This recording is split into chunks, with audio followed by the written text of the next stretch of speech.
आज के लेक्चर में हम क्रैमर्स रूल के बारे में डिस्कस करेंगे कि कैसे इसके ज़रिए हम non homogeneous system of linear equation को सॉल्व करते हैं। यहाँ पहले हम क्रैमर्स रूल का प्रूफ करेंगे, फिर इसके वर्किंग रूल की बात करेंगे और फिर वर्किंग रूल को यूज़ करके non homogeneous system of linear equation को सॉल्व करेंगे।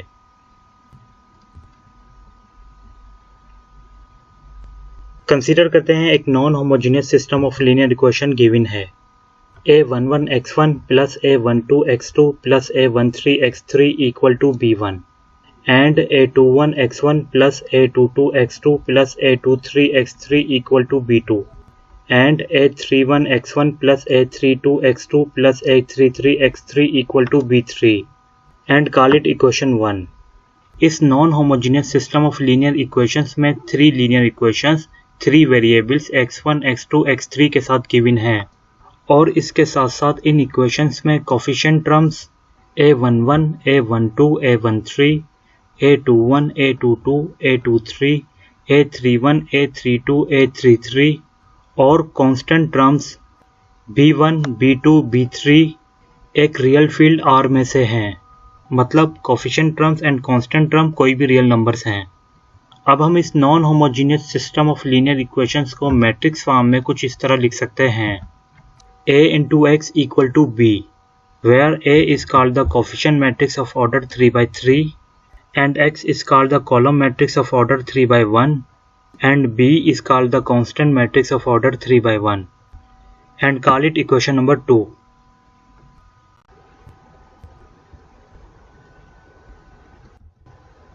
Now अब अगर हम coefficient matrix A का डिटरमिनेंट लें और वो नॉन सिंगुलर आ जाए, मतलब determinant of A is not equal to 0 आ जाए, तो हम कह सकते हैं कि कोफिशिएंट मैट्रिक्स ए का इन्वर्स एग्जिस्ट करता है। So pre multiply on both side of equation 2 by A inverse, we will get this A inverse into A X equal to A inverse into B. यहाँ pre multiply का मतलब है कि हम equation में A inverse को left hand side से multiply करवा रहे हैं और हमें पता है कि मैट्रिक्स मल्टीप्लिकेशन में एसोसिएटिव लॉ होल्ड करता है, इसलिए हम अबव इक्वेशन को इस तरह लिख सकते हैं a inverse a into X equal to a inverse b।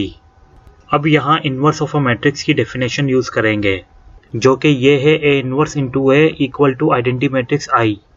So we will get this identity matrix I into X equal to a inverse into b। अब आइडेंटिटी मैट्रिक्स I को x से multiply कर देंगे, so we will have this x equal to a inverse into b। In simple word we can say that अगर A inverse exist करता हो, then आप non homogeneous system of linear equation Ax equal to b को इस form में करके लिख सकते हैं x equal to inverse of A into b। और हमें ये भी पता है कि inverse of A equal to 1 over determinant of A into adjoint of A के इक्वल होता है और यहाँ एडजॉइंट ऑफ A इक्वल है transpose of a cofactor matrix A के। That is adjoint of A is equal to capital A11, capital A21, capital A31, capital A12, capital A22, capital A32, capital A13, capital A23, capital A33 है। Now substituting the values of x, A inverse and b in this equation, so we will get this column matrix x1, x2, x3 equal to 1 over determinant of A into adjoint of A this into column matrix b1, b2, b3। Now अब adjoint of ए को matrix B से multiply करेंगे इस तरह से कि first matrix की first row को सेकंड मैट्रिक्स की फर्स्ट कॉलम से मल्टीप्लाई कर देंगे और इन्हें ऐड कर देंगे। So we will get this capital A11 B1 plus capital A21 B2 plus capital A31 B3। इसी तरह से फर्स्ट मैट्रिक्स की सेकंड रो को सेकंड मैट्रिक्स की फर्स्ट कॉलम से मल्टीप्लाई कर देंगे, so we will get this A21 B1 plus A22 B2 plus A32 B3 and first matrix की थर्ड रो को सेकंड मैट्रिक्स की फर्स्ट कॉलम से मल्टीप्लाई कर देंगे, so we will get this A13 B1 plus A23 B2 plus A33 B3। अब right hand side पर 1 over determinant A को matrix के हर एलिमेंट से मल्टीप्लाई करा देंगे, so we will get this. अब हमें पता है कि दो मैट्रिसेस कब इक्वल होते हैं, जब इनके ऑर्डर सेम हो और इनके करस्पॉन्डिंग एलिमेंट्स इक्वल हों।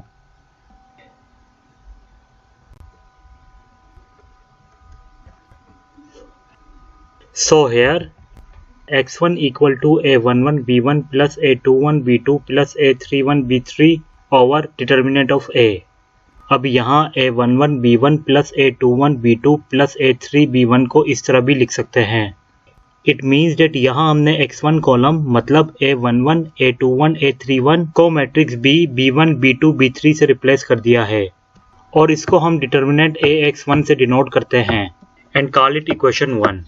Similarly x2 equal to A12 B1 plus A22 B2 plus A32 B3 over determinant of A। अब यहाँ A12 B1 plus A22 B2 plus A32 B3 को इस तरह लिख सकते हैं determinant of A11 B1 A31 A21 B2 A23 A31 B3 A33। It means that यहाँ हमने x2 कॉलम मतलब A12 A22 A32 को मैट्रिक्स B मतलब B1 B2 B3 में रिप्लेस कर दिया है। इसको हम डिटर्मिनेंट AX2 से डिनोट करते हैं। यूं x2 equal to determinant of AX2 over determinant of A के इक्वल है and call it equation 2। And x3 equal to A13 B1 plus A23 B2 plus A33 B3 over determinant of A। अब यहाँ A13 B1 plus A23 B2 plus A33 B3 को इस तरह लिख सकते हैं determinant A11 A12 B1 A21 A22 B2 A31 A32 B3। It means that यहाँ हमने x3 कॉलम मतलब A13 A23 A33 को मैट्रिक्स B मतलब B1 B2 B3 में रिप्लेस कर दिया है और इसको हम डिटर्मिनेंट AX3 से डिनोट करते हैं।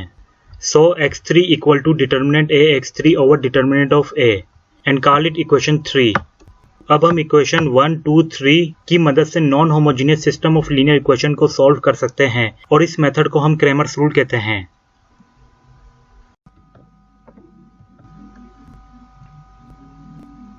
नेक्स्ट हम क्रैमर्स रूल के वर्किंग रूल की बात करेंगे कि कैसे हम किसी भी non homogeneous system of linear equation का सॉल्यूशन फाइंड कर सकते हैं।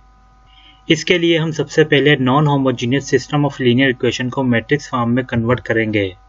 मतलब non homogeneous system of linear equation को Ax इक्वल टू B की फॉर्म में लिखेंगे। फिर हम कोफिशिएंट मैट्रिक्स A का डिटर्मिनेंट फाइंड करेंगे और ये चेक करेंगे कि डिटर्मिनेंट ऑफ A सिंगुलर है या नॉन सिंगुलर। अब अगर डिटर्मिनेंट ऑफ A 0 के इक्वल हो मतलब सिंगुलर हो तो आप इस non homogeneous system of linear equation का सॉल्यूशन फाइंड नहीं कर सकते। और अगर डिटर्मिनेंट ऑफ A 0 के इक्वल ना हो मतलब नॉन सिंगुलर हो तो आप इस non homogeneous system of linear equation का सॉल्यूशन फाइंड कर सकते हैं। देन फिर आप determinant of A x1 find करेंगे मतलब x1 कॉलम को मैट्रिक्स B से रिप्लेस कर देंगे। इसी तरह से determinant of A x2 find करेंगे मतलब सेकंड कॉलम को मैट्रिक्स B से रिप्लेस कर देंगे। फिर determinant of A x3 find करेंगे मतलब थर्ड कॉलम को मैट्रिक्स B से रिप्लेस कर देंगे।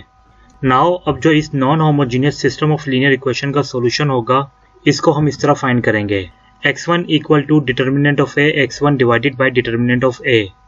मतलब x1 की वैल्यू मालूम करने के लिए आपके पास जो भी डिटर्मिनेंट A x1 की वैल्यू आए उसको डिवाइड कर दें डिटर्मिनेंट ऑफ A की वैल्यू से जिससे हमें x1 की वैल्यू फाइंड हो जाएगी। इसी तरह से x2 equal to determinant of A x2 divided by determinant of A। मतलब x2 की वैल्यू मालूम करने के लिए आपके पास जो भी डिटर्मिनेंट ऑफ A x2 की वैल्यू आए उसको डिवाइड कर दे डिटर्मिनेंट ऑफ A की वैल्यू से जिससे हमें x2 की वैल्यू मालूम हो जाएगी। And x3 equal to determinant of A x3 divided by determinant of A। मतलब x3 की वैल्यू मालूम करने के लिए आपके पास जो भी डिटर्मिनेंट ऑफ A x3 की वैल्यू आए उसको डिवाइड कर दे डिटर्मिनेंट ऑफ A की वैल्यू से जिससे हमें x3 की वैल्यू मालूम हो जाएगी। इस तरह से हम किसी भी non homogeneous system of linear equation को क्रैमर्स रूल की मदद से सॉल्व कर सकते हैं। नाउ अब हम एक एग्जाम्पल की मदद से क्रैमर्स रूल के वर्किंग रूल को समझते हैं। कंसीडर करते हैं एक non homogeneous system of linear equation given है 3x1 plus x2 minus x3 equal to -4, x1 plus x2 minus 2x3 equal to -4, minus x1 plus 2x2 minus x3 equal to 1। अब हम इस non homogeneous system of linear equation को matrix form में इस तरह लिख सकते हैं Ax equal to B। Here coefficient of A equal to 3, 1, -1, 1, 1, -2, -1, 2, -1 and column matrix X equal to x1, x2, x3 and constant column matrix B equal to -4, -4, 1। Now अब हम इस कोफिशिएंट मैट्रिक्स A का डिटर्मिनेंट फाइंड करेंगे first row को expand करके। मतलब 3 लिखकर first row और फर्स्ट कॉलम को डिलीट कर देंगे और जो एलिमेंट्स बाकी बचेंगे उनको डिटर्मिनेंट में लिख देंगे इस तरह से फिर माइनस की साइन लगाकर 1 लिख दें और फर्स्ट रो और सेकंड कॉलम को डिलीट कर दें और जो बाकी एलिमेंट बचे उनको डिटरमिनेंट में लिख दें इस तरह से। फिर प्लस की साइन लगाकर 1 लिख दें और फर्स्ट रो और थर्ड कॉलम को डिलीट कर दें और जो एलिमेंट बाकी बचे उनको डिटरमिनेंट में करके लिख दें इस तरह से। अब इन 2x2 डिटरमिनेंट को फाइंड करेंगे। So we will get this 3 into -1 minus -4 -1 into -1 -2 -1 into 2 minus -1। अब इनको सॉल्व करेंगे। So we will get this 3 into -1 plus 4 -1 into -3 -1 into 2 plus 1 which is equal to 3 into 3 plus 3 minus 1 into 3 equal to 3 plus 3 minus 3 equal to 9 which is not equal to 0। Now अब determinant of a x1 find करेंगे, मतलब first column को matrix b से replace कर देंगे। So we will get this determinant of a x1 equal to -4 1 -1 -4 1 -2 1 2 -1।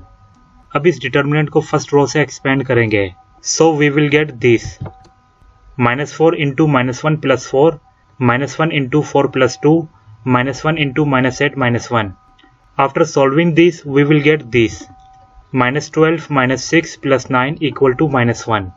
Similarly, अब determinant of a x2 find करेंगे, मतलब सेकंड कॉलम को मैट्रिक्स b से रिप्लेस कर देंगे। So we will get this determinant of a x2 equal to 3 -4 -1 1 -4 -2 -1 1 -3। अब इस determinant को फर्स्ट रो से एक्सपेंड कर देंगे which is equal to 3 into 4 plus 2 plus 4 into -1 -2 -1 into -1 -4। After solving this, we will get 18 -12 plus 3 equal to 9। इसी तरह से अब determinant of a x3 find करेंगे, मतलब थर्ड कॉलम को मैट्रिक्स b से रिप्लेस कर देंगे। So we will get this determinant of a x3 equal to 3 1 -4 1 1 -4 -1 2 -1। After solving this determinant, we will get 18. Now using Cramer's rule, so x1 equal to determinant of a x1 divided by determinant of a। मतलब x1 की value को find करने के लिए अब हम determinant of a x1 और determinant की वैल्यूज को पुट कर देंगे। So we will get this -9 divided by 9 equal to -1। Similarly, x2 equal to determinant of a x2 divided by determinant of a equal to 9 divided by 9 equal to 1 and x3 equal to determinant of a x3 divided by determinant of a equal to 18 divided by 9 equal to 2।